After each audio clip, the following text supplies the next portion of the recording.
நவகிரகங்களில் மிகவும் கவனம் பெறக்கூடியது ராகு மற்றும் கேது. எதிர்பாராத அதிர்ஷ்டத்தை தருபவர் ராகு. ஆனால் அதற்கு நேர்மாறாக எதன் மீதும் ஆசைப்படாத குணத்தை தருபவர் கேது. பேராசைப்படும் குணத்தை ராகுவிற்கும் முற்றும் துறந்த முனிவரின் குணத்தை கேதுவிற்கும் கொடுத்து படைத்திருக்கிறான் இறைவன். ராகுவும் கேதுவும் நிழல் கிரகங்கள் என்று அழைக்கப்படுவதால் சர்ப்ப பிரீதிகளை செய்தால் நிழல் போல நம்மை தொடரும் துன்பங்கள் விலகிச் செல்லும் என்பது ஐதீகம். தற்போது தமிழ்நாட்டில் இருக்கும் பிரபலமான 13 ராகு கேது தோஷ நிவர்த்தி ஸ்தலங்கள் பற்றிய அரிய தகவல்களை பார்க்கலாம். முதல் தளம் காஞ்சிபுரத்தில் ஸ்ரீ காமாட்சி அம்மன் கோவிலுக்கு பின்புறத்தில் அமைந்துள்ள ஸ்ரீ மாகாளேஸ்வரர் திருக்கோவிலில் ராகுவும் கேதுவும் மனித உருவில் காட்சி தருகின்றனர். செவ்வாய், வெள்ளி, ஞாயிறு ஆகிய நாட்களில் ராகு காலத்தில் இத்தலத்தில் தோஷ நிவர்த்தி பூஜைகள் செய்யப்படுகின்றன. இரண்டாம் தளம் புதுக்கோட்டை மாவட்டத்தில் திருமயத்திலிருந்து சுமார் 15 கிலோமீட்டர் தொலைவில் அமைந்துள்ள பேரையூர் என்னும் ஊரில் மூலவர் நாகநாதர், அம்பாள் பிரகதாம்பாள் எழுந்தருளியுள்ளார்கள். பேரையூர் சென்று அருள்மிகு நாகநாத சுவாமியை தரிசித்தால் 2 கிரகங்களின் தோஷமும் நீங்கும் என்பது ஐதீகம். மூன்றாவது தளம் சென்னை திருப்பதி மார்க்கத்தில் அமைந்துள்ளது காளஹஸ்தி. இது புகழ்பெற்ற ராகு கேது தலமாகும். இத்தலத்தில் ராகு கேது பரிகார பூஜை மிகவும் சிறப்பு வாய்ந்ததாக கருதப்படுகிறது. நான்காவது தளம் மயிலாடுதுறை திருவாரூர் மார்க்கத்தில் உள்ள பேரளம் என்ற ஊரிலிருந்து மேற்கில் 7 கிலோமீட்டர் தொலைவில் அமைந்துள்ளது திருப்பாம்புரம். இங்கு வண்டார் பூங்குழலி சமேத பாம்புரேஸ்வரர் எழுந்தருளியுள்ளார். ராகுவும் கேதுவும் ஓருடலாக அமைந்து தன் நெஞ்சில் சிவபெருமானை வைத்து வழிபட்ட காரணத்தினால் இத்தலம் ராகு கேது பரிகார தலமாக விளங்குகிறது.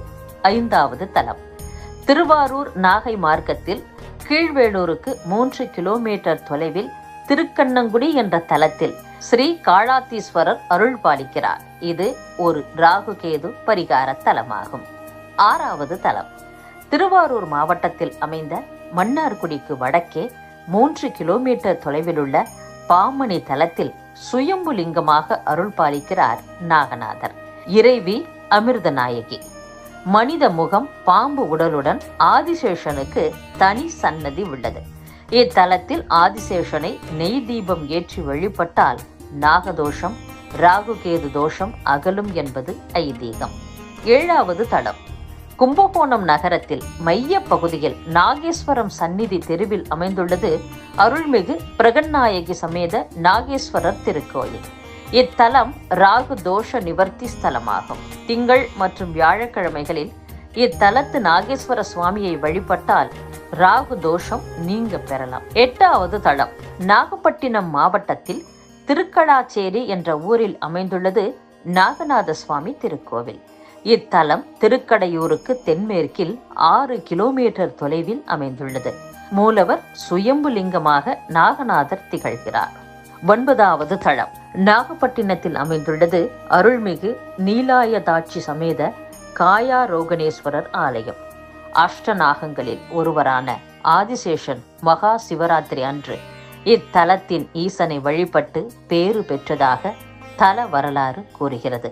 நாகதோஷங்கள் அகல இத்தலத்தில் வழிபாடு நடத்தப்படுகிறது. 10வது தலம் சிதம்பரத்திலிருந்து 22 கிலோமீட்டர் தொலைவில் அமைந்துள்ள காட்டுமன்னார்குடியில் அருள்மிகு சௌந்தர நாயகி அம்பாள் சமேத அனந்தீஸ்வரர் ஆலயம்.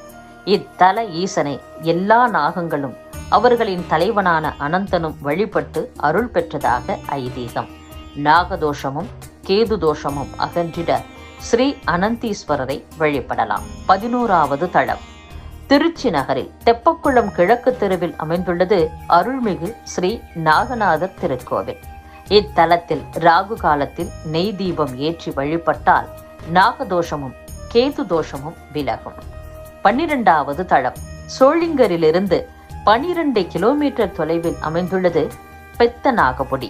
இங்கு எழுந்தருளியுள்ள நாகவல்லி சமேத நாகநாதேஸ்வரரை தரிசித்தால் நாகதோஷமும் கேது தோஷமும் அகலும். 13வது தலம் சீர்காழியில் சிரபுரம் பகுதியில் அமைந்துள்ளது அருள்மிகு பொன்னாகவள்ளி சமேத நாகேஸ்வரமுடையார் திருக்கோவில்.